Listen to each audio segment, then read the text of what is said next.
Lights.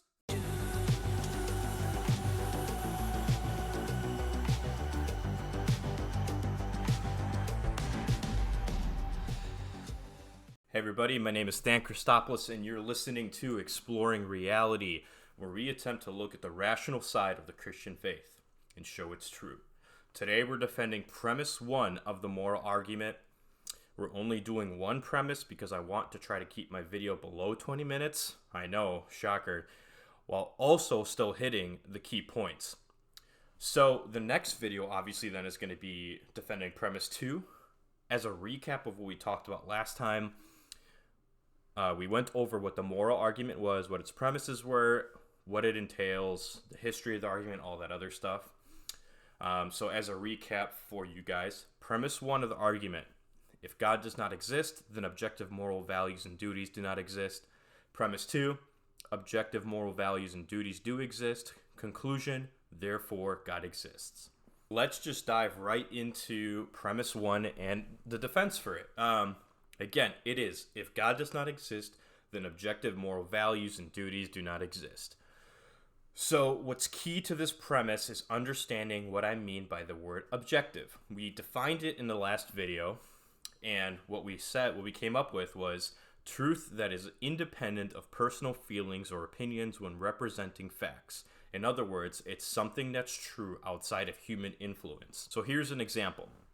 To say that the Holocaust was objectively evil is to say that it was evil even though the Nazis who carried it out thought it was good.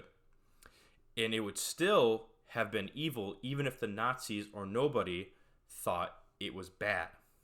To say that the Holocaust was objectively evil is to say that it was evil regardless of what anybody thought about it. Again, when we say objective moral values, we're actually still talking about things that are hold true independently of whether any human being happens to agree with them or not.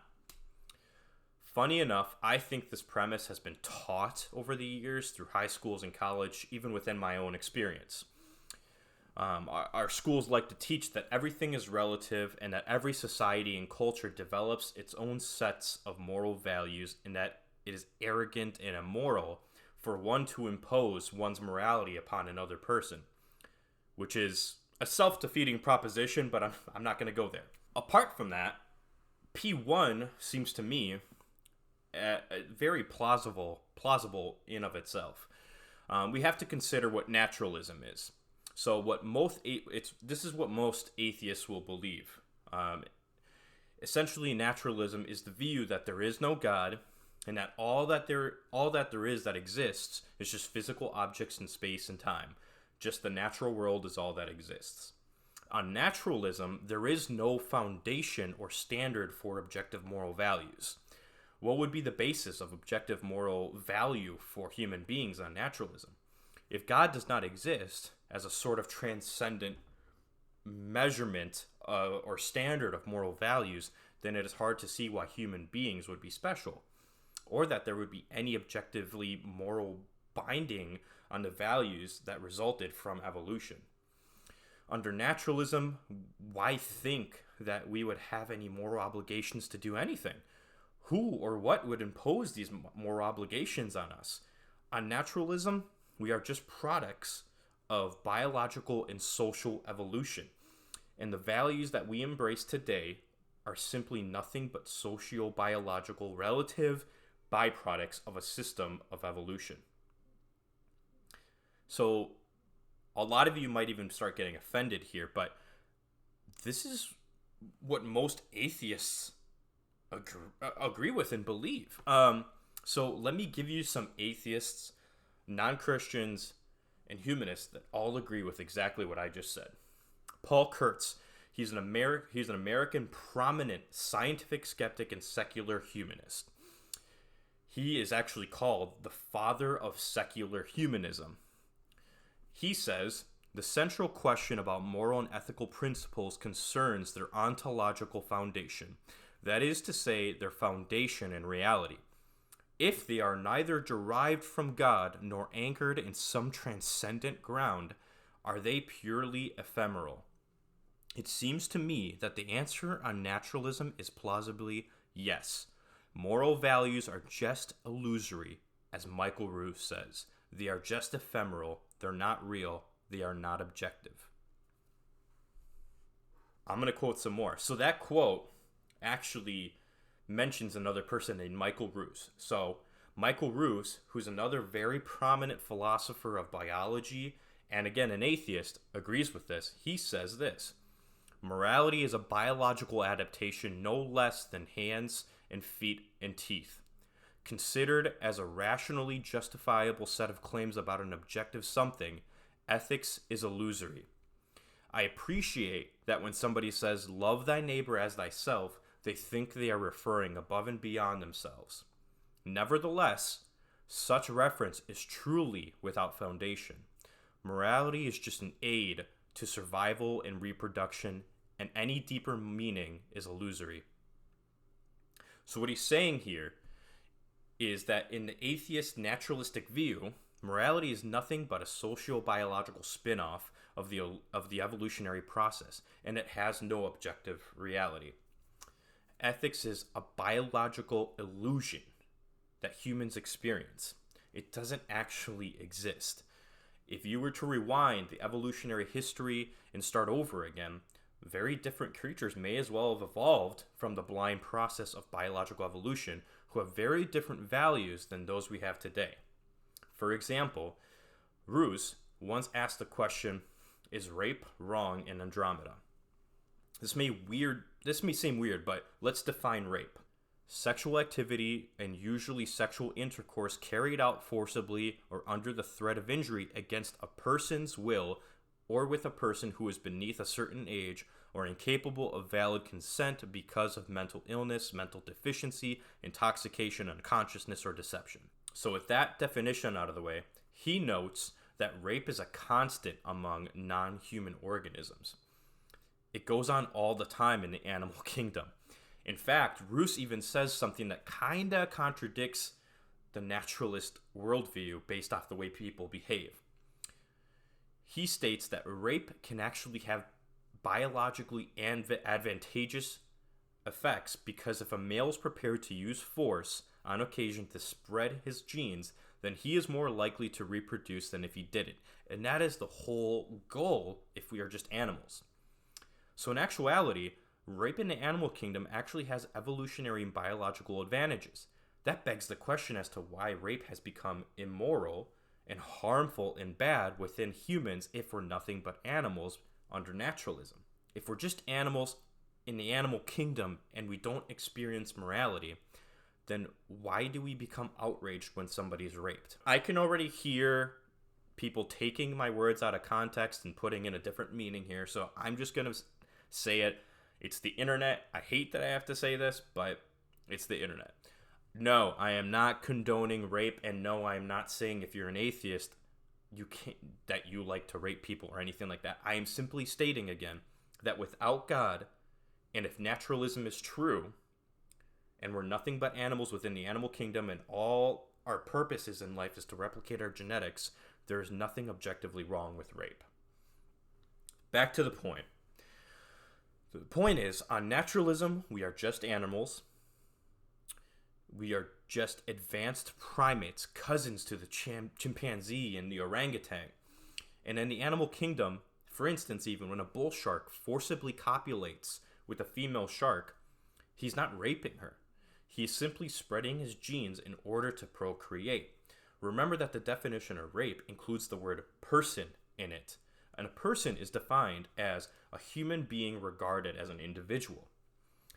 So if there are no objective moral values for animals, or if animals are not moral agents, then why think that we are moral agents if we have nothing more to do and no other purpose in our life than just to procreate?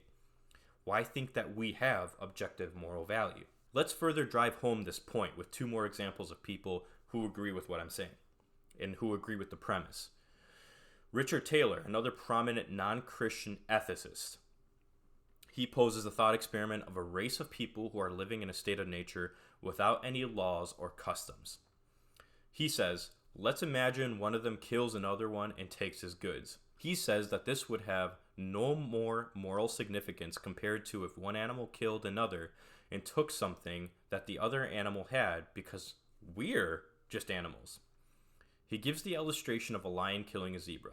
He says a lion kills a zebra, but it doesn't murder it, technically speaking, because murder is defined as the unjust taking of a human life.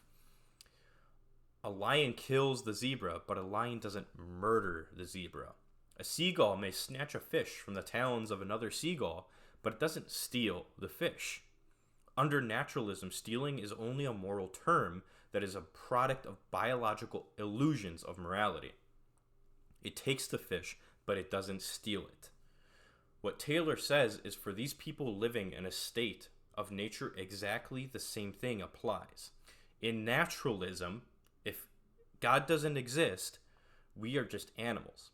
Therefore, we may kill, we may take others' goods, but there's no such thing as murder or theft or stealing, because those are just sociological constructs that only exist in our collective imagination, and ultimately they're just an illusion, and there really aren't any objective moral values. Friedrich Nietzsche, who you will all know if you're a philosophy nerd like me, was a great atheist in the 19th century. He's the guy that proclaimed the death of God and argued that the demise of Christianity and the death of God meant the beginning of nihilism. Nihilism, from the Latin word nihil, means nothing. It means the absence of any value or meaning of life. A good many contemporary atheists and theists as well would agree with Nietzsche on this. This whole thing of morality itself not existing has a name to it. In philosophy, we call it moral nihilism. So many of you may be thinking, he keeps saying morality is subjective and an illusion and it doesn't exist, but wouldn't it still exist? So you've all heard the saying, perception is reality. But that's not actually true. Think about it. Under naturalism, you perceive these moral thoughts through an illusion. What actually metaphysically exists is the illusion, not the subjective moral values that you think you're experiencing. So even if the illusion is strong enough to bend the way you act, it doesn't make the mirage of morality any more real. So here's an example of what I'm saying. You're in a desert, starving, dehydrated, and near death. All of a sudden, you see an oasis, pure drinking water, just flowing all over the place, and there's even a buffet table set up. This makes you walk toward it. You bend your will to walk toward it because you think it's real. You perceived it to be real and true. As you get closer, though, it begins to fade and you realize it was actually a mirage. The question here is, what existed? The mirage or the oasis? The answer is that the mirage existed metaphysically speaking, but not the oasis.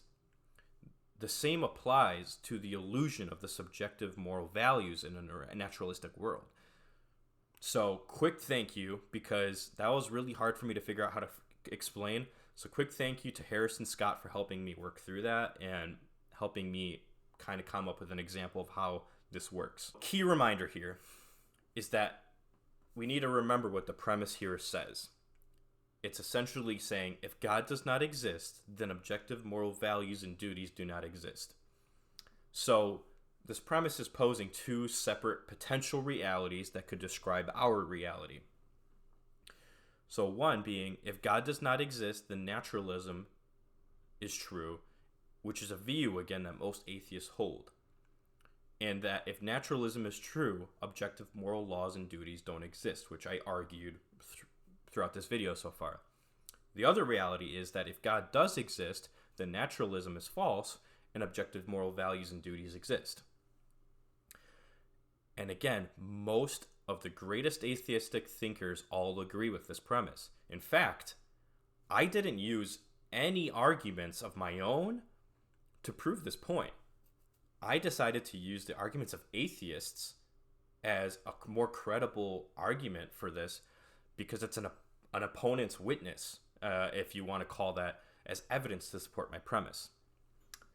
So let's take a second here, again, to make sure we understand what the premise here is saying.